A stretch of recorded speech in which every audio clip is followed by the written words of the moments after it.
In 1971, John Lennon released Imagine, a song considered to be his greatest solo work. In fact, Rolling Stone described it as his greatest musical gift to the world, while the Guinness Book of Records called it the second best song of all time. The song lyrics wistfully ask us to imagine a world without God, religion, heaven, hell, or any of that divisive stuff, because if we could just do it, then there would be world peace. The song has become such an anthem of hope for humanity that it's now played every New Year's Eve in Times Square before the ball drops, and it's been played at Olympic closing ceremonies, and it's regularly lauded for its visionary wisdom. The world today fully supports the message that Imagine conveys, that the world would simply be better off without God. Imagine there's no heaven. It's easy if you try. No hell below us, above us only sky.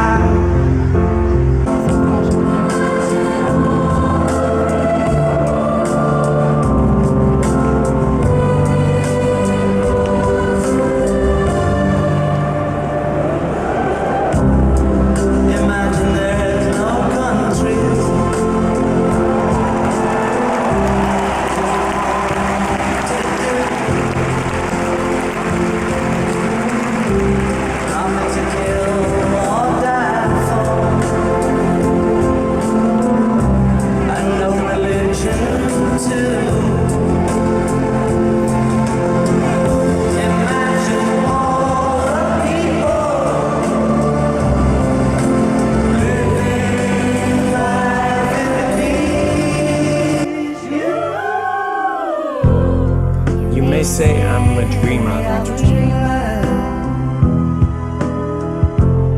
but I'm not the only one. I hope someday that you will join us, and the world will be at one. It's a good tune, right? And we can see how people might get swept up in it. But here's the thing. We don't actually need to imagine what a society without God would look like, because the experiment has already been tried. In this video, we're going to take a look at what happened in societies where atheism reigned. Based on the 19th century ideas of Karl Marx, the Soviet Union was, quote, the first state to have as an ideological objective the elimination of religion and its replacement with universal atheism. The communist regime confiscated religious property, ridiculed religion, harassed believers, and propagated atheism in schools. Vladimir Lenin led the revolution, but he was quickly followed by Joseph Stalin, and it's fair to say that these regimes were far from utopian. It's estimated that over 4 million died during Lenin's short reign in power, while a monstrous 42 million people or more died during Stalin's reign. It's estimated that throughout the lifetime of the Soviet Union, around 60 million were murdered by the regime. Russian Nobel Prize winner Alexander Solzhenitsyn was asked to account for the brutality that had enveloped his country during its time as a communist state, and he replied, "Over half a century ago, while I was still a child, I recall hearing a number of old people offer the following explanation for the great disasters that had befallen Russia. Men have forgotten God. That's why all this has happened.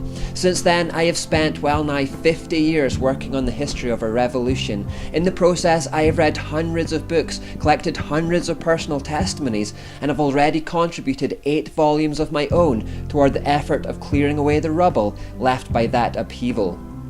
But if I were asked today to formulate as concisely as possible the main cause of the ruinous revolution that swallowed up some 60 million of our people, I could not put it more accurately than to repeat, men have forgotten God. That's why all this has happened." The Marxist ideology that inspired the Russians also inspired Mao Zedong in China. In 1949, a similar revolution occurred whereby Chairman Mao tried to get rid of what he called the Four Olds. These were old customs, old culture, old habits, and old ideas. Religion was part of the old world that he tried to sweep away, so he closed down all religious sites, rounded up all religious leaders, and had them killed. The idea was to create a truly godless state, a utopia.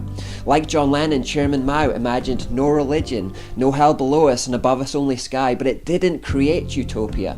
Instead, what ensued was one of the most oppressive and bloody regimes in human history. It meant the end of true freedom for the Chinese people. It meant tyranny. It meant killings of some 37.8 million citizens. So much for nothing to kill or die for. Kim Il-sung was another who had the same dream of a godless utopia.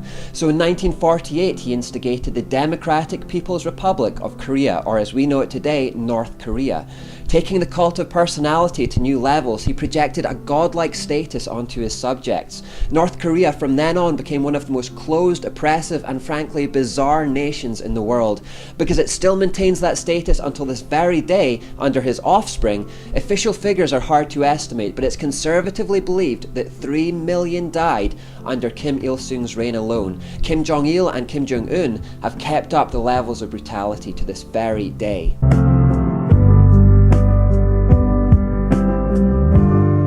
Another high-profile atheist who tried to eliminate all religion to create a godless state was Pol Pot in Cambodia. He only briefly held power for 4 years, but during that time he racked up a kill tally of around 2.4 million citizens. Since the entire population of Cambodia was only 8 million, he successfully managed to kill around a quarter of the nation's inhabitants in 4 years. Pol Pot imagined no religion, and those were the consequences.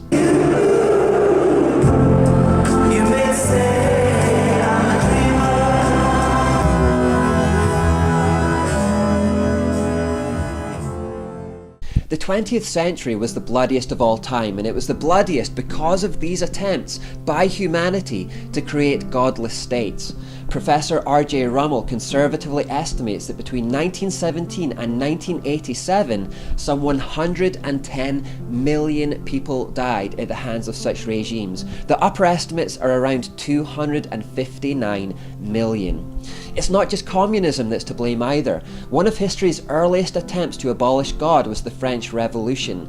During that time, militant atheism, inspired by the secular writings of Voltaire, Diderot, Sade, and Rousseau, led to an explosion of brutal killings known as the Reign of Terror. Led by Maximilien Robespierre, their intention was to destroy religion and monarchy to establish a secular republic. Indeed, look for any society or state where the imagine no God experiment was tried, and you won't find a humanistic utopia of peace and harmony. You'll find oppression, poverty, genocide, and death. Vox Day said, "There have been 28 countries in world history that can be confirmed to have been ruled by regimes with avowed atheists at the helm. These 28 historical regimes have been ruled by 89 atheists, of whom more than half have engaged in democidal acts of the sort committed by Stalin and Mao.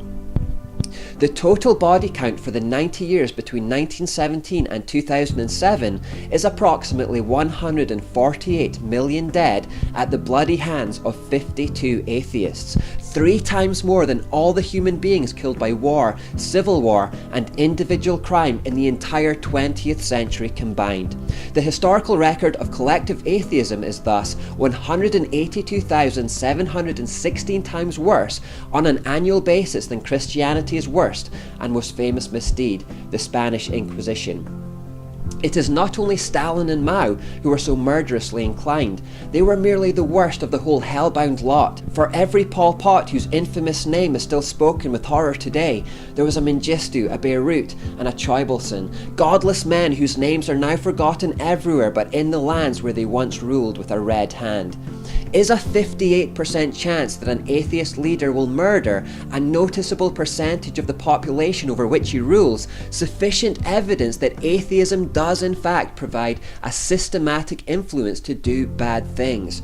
If that is not deemed to be conclusive, how about the fact that the average atheist crime against humanity is 18.3 million% worse than the very worst depredation committed by Christians, even though atheists have had less than 1/20th the number of opportunities with which to commit them? If one considers the statistically significant size of the historical atheist set and contrasts it with the fact that not 1 in 1,000 religious leaders have committed similarly large-scale atrocities, it is impossible to conclude otherwise, even if we do not yet understand exactly why this should be the case. Once might be an accident, even twice could be coincidence, but 52 incidents in 90 years reeks of causation. In short, the world would not be better off without God, and utopia would not ensue. Everyone who holds hands and sings along dreamily to Imagine It New Year, or at Olympic closing ceremonies believing it to be a message that the whole world should get behind, is horribly confused and mistaken. It is not an anthem of hope for humanity. History tells us this. Pushing for a godless society is to create a living hell on earth.